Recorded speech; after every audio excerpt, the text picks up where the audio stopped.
Hello, my name is Trey Klebano. This is a submission for Intro to Firearms 100, Week 7.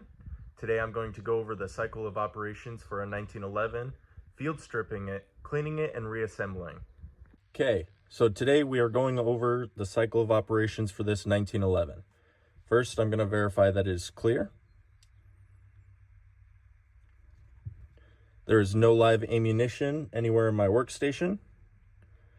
I have a 45 ACP spent casing. Primer is spent, no powder and no bullet. I'm using this for demonstration purposes because I don't happen to have any snap caps on me today. I'm going to load the firearm. It is loaded. And we're going to start with feeding, chambering, and locking. So closing the slide is feeding. It's feeding the casing into the chamber. Chambering, the bullet and casing is going into the chamber. And as you can tell, it is hard to pull back here.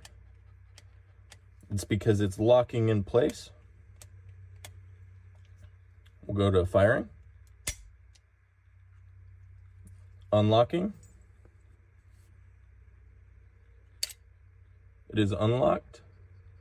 Extracting, it pulled the casing out of the chamber. Ejecting. And over the last 3 processes, it has been cocking. Okay, now that we've gone over the cycle of operations, we are now going into the field stripping process.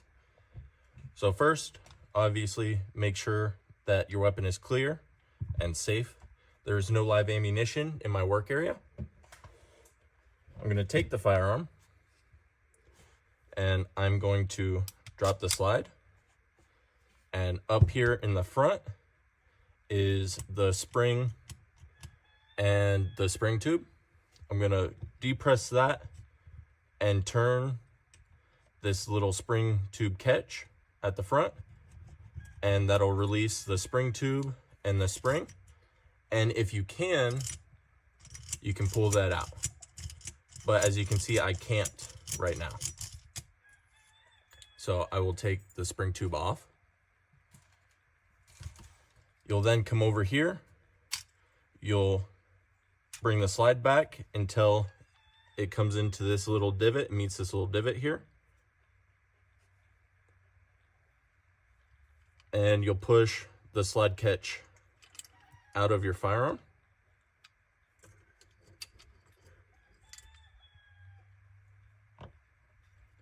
And after that, you tip your firearm upside down and you should be able to pull it apart.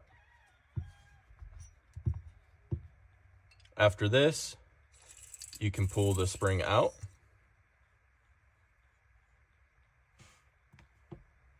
And then you can pull,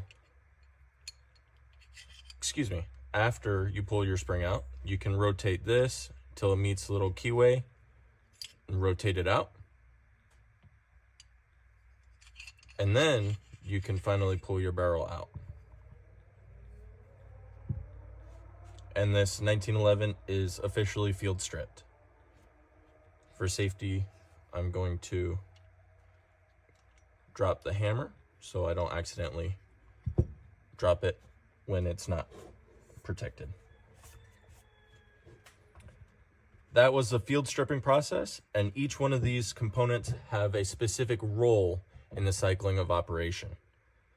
So obviously your barrel, it fires the projectile. Well, it doesn't fire it, but it guides the projectile.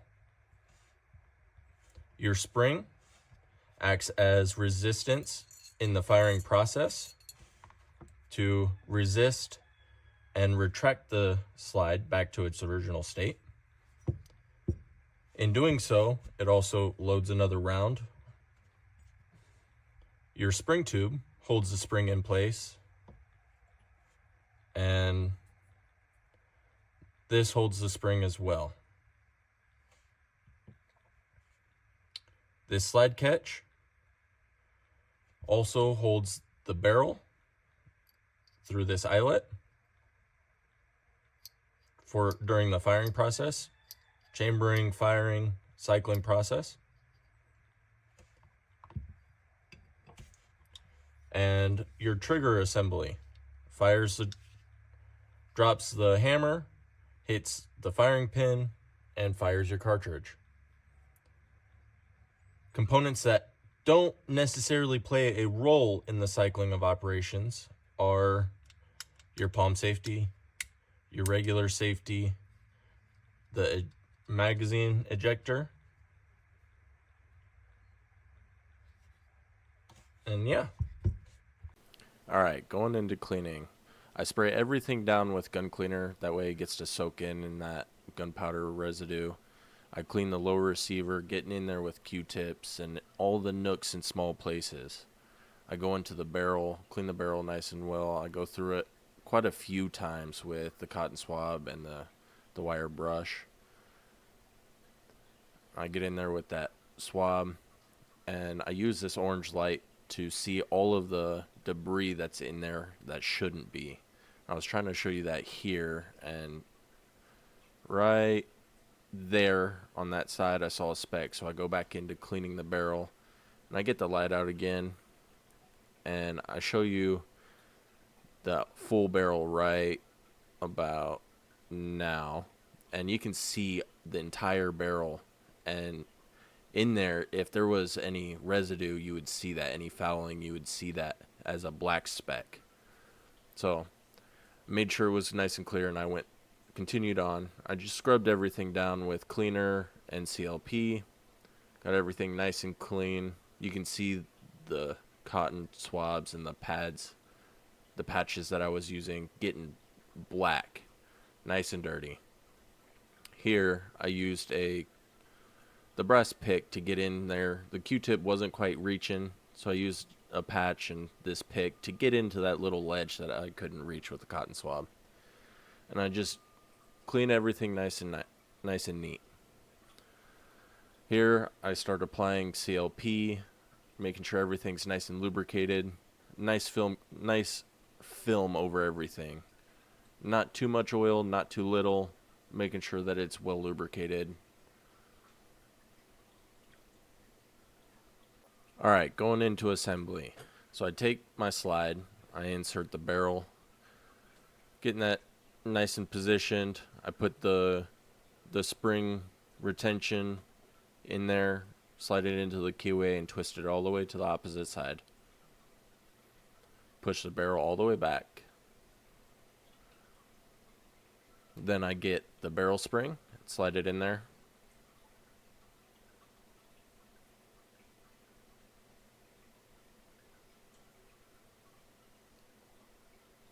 And then I go ahead and grab the lower part of the pistol and slide it onto the slide. Get it into position. And just fiddling with it, making sure it's in line with it. There's in the bottom of the barrel, there's a little catch that you have to line up properly in order to put the slide catch in, and it aligns with the slide catch hole. So you see me there getting a pick and getting that nice and aligned, and I show you that here. I got it aligned just right. I'm gonna push it out of alignment so you can see what I'm talking about, and then I'll put it right back in so I can get the slide catch in there. There we go.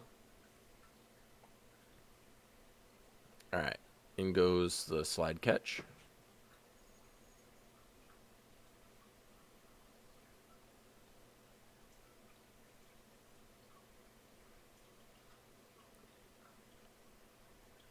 There we go. Now the barrel and the slide are all assembled.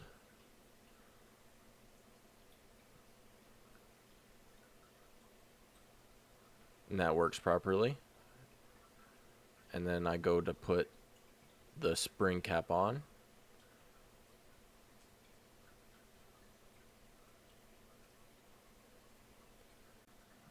Alright, after I got the spring in there, you see me cycling, pulling the slide back, making sure everything functions properly.